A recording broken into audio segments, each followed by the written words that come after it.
अमेरिकी law department ने हाल ही में एक चार्जशीट पेश कर कहा है कि भारतीय नागरिक निखिल गुप्ता ने न्यूयॉर्क में रहने वाले खालिस्तानी आतंकी गुरपतवंत सिंह पन्नू की हत्या के लिए 83 लाख रुपए में एक कॉन्ट्रैक्ट किलर हायर किया था। इस चार्जशीट में पन्नू की हत्या के अलावा कनाडा में 3 और लोगों की हत्या का जिक्र है।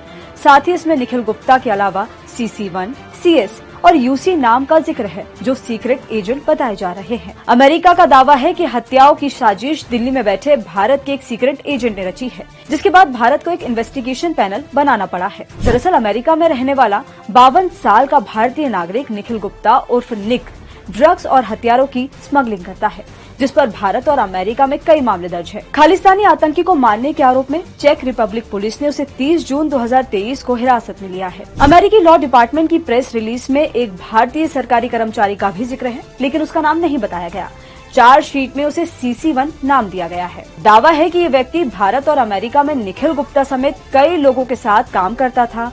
सिख अलगाववादी नेता की हत्या की साजिश रचने का मास्टरमाइंड इसी CC1 को ही बताया जा रहा है। अमेरिका में दायर केस के अनुसार CC1 के निर्देशों को मानते हुए निखिल गुप्ता ने मूल रूप से अमेरिकी नागरिक CS नाम के व्यक्ति से कांटेक्ट कर खालिस्तानी नेता की हत्या करने को कहा था, जिसके बाद CS ने एक UC नाम के व्यक्ति से कांटेक्ट कर मामले को अंजाम देने को कहा था। लेकिन CS और UC ये दोनों ही अमेरिका के सीक्रेट सोर्स निकले।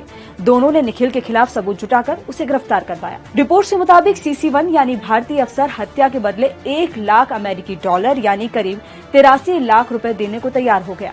9 जून को एडवांस के तौर पर $15,000 यानी करीब 12 लाख रुपए दिए गए। 18 जून 2023 को ही कनाडा में एक गुरुद्वारे के नजदीक खालिस्तानी समर्थक हरदीप सिंह निज्जर की हत्या की गई थी, जिसके बाद CC1 ने निज्जर का एक वीडियो निखिल गुप्ता को भेजा था, जिसमें निज्जर का शव उसकी गाड़ी में पड़ा हुआ था। फिर गुप्ता ने UC से कहा कि हमें और इंतजार करने की जरूरत नहीं है, अब हमें विक्टिम यानी पन्नू को मार देना चाहिए।